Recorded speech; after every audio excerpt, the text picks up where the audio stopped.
Bismillah, Assalamualaikum warahmatullahi wabarakatuh. Salam jumpa rekan mahasiswa yang kami banggakan dalam mata kuliah manajemen strategik.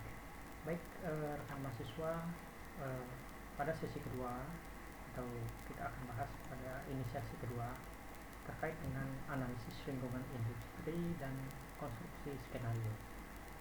Ini ada di modul 3 BMP kita. Adapun capaian pembelajaran, kompetensi umum, mahasiswa mampu memahami lingkungan industri. Kompetensi khusus, mahasiswa mampu menjelaskan bagaimana melakukan analisis lingkungan industri, konstruksi skenario, modal royal Dutch. Oke, baik, rekan mahasiswa, sumber belajar kita menggunakan modul 3 IKN 4414.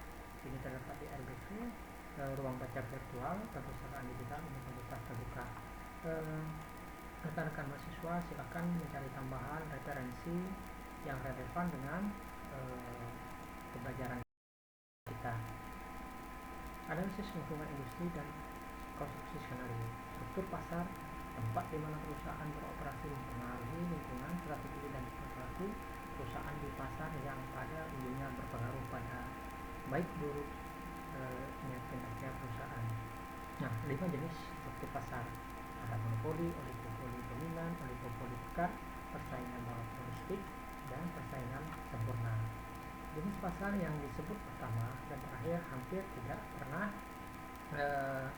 ditemui atau amat jarang dalam dunia nyata, ya, untuk monopoli dan persaingan sempurna. Definisi pembimbingannya berada pada struktur pasar yang mendekati monopoli. Baik, rekan mahasiswa, ada banyak faktor yang mempengaruhi terbentuknya struktur pasar, antara lain tingkat kedewasaan industri, partisipasi pemerintah, struktur biaya, diferensiasi produk, derajat integrasi industri, jumlah dan tingkat konsentrasi pembeli, skala ekonomi, pangsa pasar, tingkat konsentrasi pasar, dan halangan memasuki pasar. Nah, ini ada 10 faktor yang mempengaruhi terbentuknya struktur pasar. Ya. Baik, rekan mahasiswa, ada analisis lingkungan industri dan konstruksi skenario.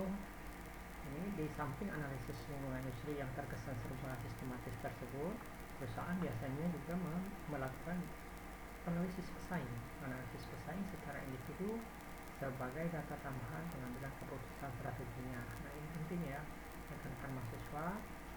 Perusahaan melakukan analisis pesaing. Nah, jadi untuk meningkatkan upaya atau meningkatkan sumber daya yang ada di dalam perusahaan itu sendiri, perusahaan harus memiliki analisis itu. Baik, ini faktor yang mempengaruhi lingkungan industri. Ada kekuatan penawaran pemasok, pendatang baru, produk pengganti, dan pembeli. Ini di dalamnya ada pesaing industri, pesaing antar perusahaan yang ada. Nah, produk pengganti juga ancaman produk atau jasa pengganti. Jadi semua harus dianalisis, termasuk ancaman pendatang baru, kekuatan penawaran pembeli. Ini semua menjadi faktor yang mempengaruhi lingkungan industri. Baik, rekan-rekan mahasiswa yang kami banggakan, berikut terkait dengan ancaman pendatang baru.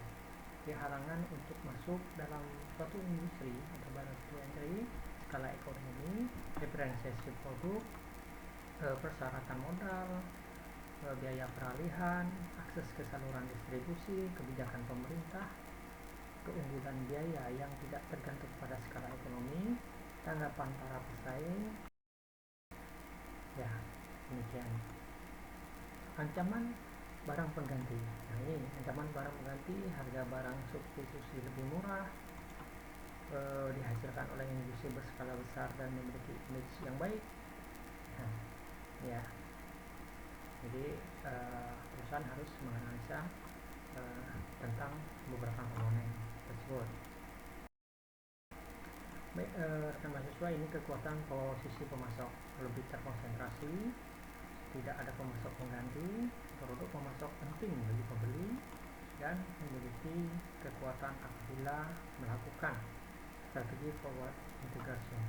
Nah ini ya kekuatan posisi pemasok. Selanjutnya kekuatan posisi pembeli. Nah, kekuatan posisi pembeli ini terdiri dari bagian terbesar dari penjualan perusahaan. Nah ini bagian terbesar dari penjualan perusahaan. Jadi perusahaan itu tergantung dari konsumen. Produk tidak memiliki perbedaan dengan pesaing. Oke, produk tidak memiliki perbedaan dengan pesaing. Bukan berarti kita berbeda, tidak. Produknya tidak berbeda, namun memiliki keunggulan, memiliki informasi yang lengkap. Ya ini jelas konsumen akan lebih cenderung memilih produk yang memiliki informasi yang lebih lengkap, switching cost rendah, jelas, dan berikut persaingan dari perusahaan sejenis. Ini jumlah pesaing, ada tingkat pertumbuhan industri, ada ukuran kekuatan pesaing, kurangnya perbedaan, ya analisis skenario dan konstruksi skenario juga membahas tentang konstruksi skenario atau model Royal Dutch Shell. Metode skenario ini sepertinya semakin populer sebagai salah satu alat analisis yang digunakan untuk memproyeksikan berbagai kemungkinan masa depan sebagai akibat semakin tingginya ketidakpastian lingkungan bisnis. Oke.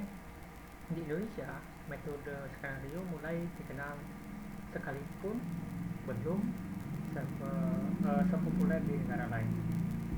Okay.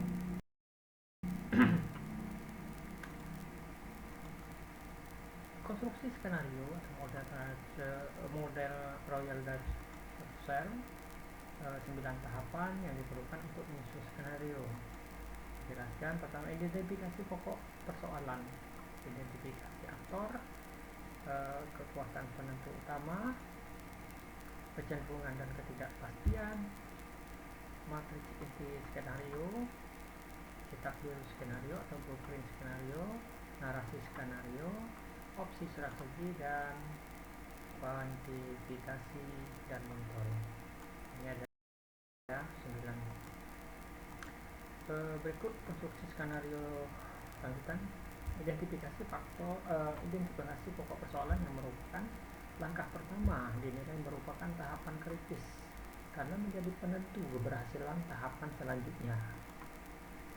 Hendaknya dilihat bahwa ke-9 tahapan tersebut bukanlah tahapan mekanistik yang kaku, akan tetapi tetap membuka peluang adanya proses kreativitas yang merupakan karakter pokok mendesain skenario. Dalam skenario tersebut, jadi kita dapat berimprovisasi atau mengembangkan setiap komponen. Jadi tidak kaku ya, sesuai dengan kondisi. Baik, rekan mahasiswa yang kami banggakan, ikut ada bahan diskusi untuk di sesi 2 ini. Di analisis lingkungan industri bertujuan untuk membantu perusahaan merumuskan strategi bisnis yang hendak dijalankan dan di saat yang sama membantu mengantisipasi strategi bisnis yang diluncurkan perusahaan lain. Nah, jelaskan oleh saudara bagaimana mengantisipasi strategi bisnis perusahaan pesaing supaya perusahaan tersebut bisa bertahan. Nah, ya bahan diskusi kita. Rekan-rekan mahasiswa silahkan berdiskusi. Semangat belajar, sukses selalu, semoga kita memperoleh nilai terbaik di akhir sesi kelak. Sesi kali ini kita sampaikan dalam kegiatan Sukton kali ini mahasiswa juga merangkum modul sebagai bagian dari belajar mandiri dan membuat catatan ringkas penting modul 3, berpartisipasi dalam forum diskusi inisiasi 2, mengerjakan soal tes formatif, mengakses video terkait materi kuliah, membaca sekilas modul 4 untuk persiapan pertemuan berikutnya. Oke. selamat belajar, semoga sukses. Assalamualaikum warahmatullahi wabarakatuh.